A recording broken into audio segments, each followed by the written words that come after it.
I'm Tonya, and welcome to Candid Kids Creations. If this is your first time watching one of my videos, welcome.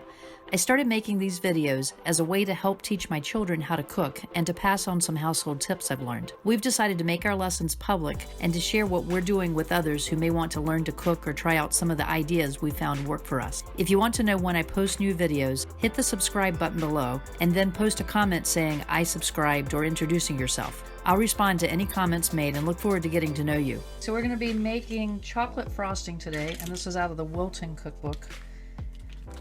And I'm doubling the batch because my family likes a lot of frosting on their cakes. So we'll start with 2 sticks of butter. They've been softened, so they're ready to work with.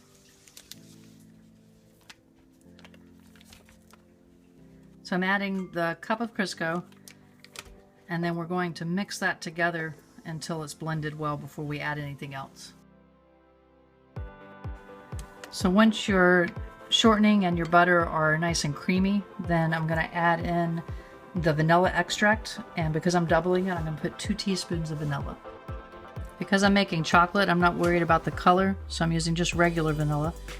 If I were going to make a white or a light colored frosting, I would use clear vanilla for it so that it didn't affect the color any.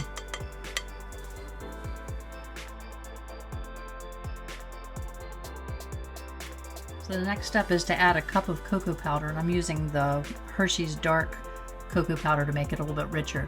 And I've added 2 cups that I measured out ahead of time since, again, we're doing the double batch. And we're going to now mix this together to make it creamy.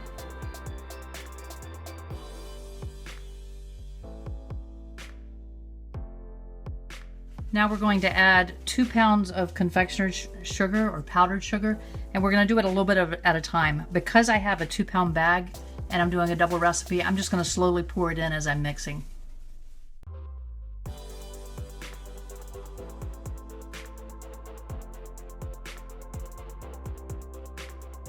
The original recipe says to add all of the sugar and that it'll be dry as you're going, but because I know I just want a spreadable type of frosting and not a heavy decorator frosting, I'm going to add half of the milk now. So I've measured out 4 tablespoons of milk, and I'm adding that just to make it a little bit easier as I mix in.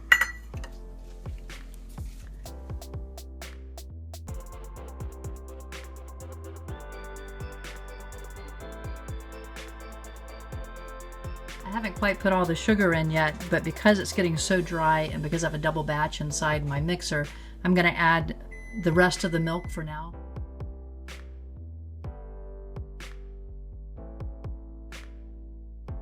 Now that I've added all of the milk and the sugar to it, I'm going to whip it a little bit more, and then I'm going to add a little bit of the light corn syrup that I had.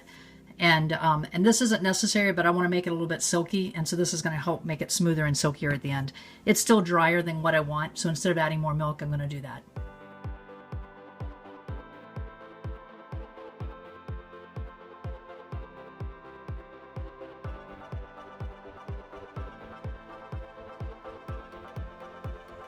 So I'm going to clean up the spatula and the beaters and frost the cake, and I'll come back in a minute and show you what the finished result looks like.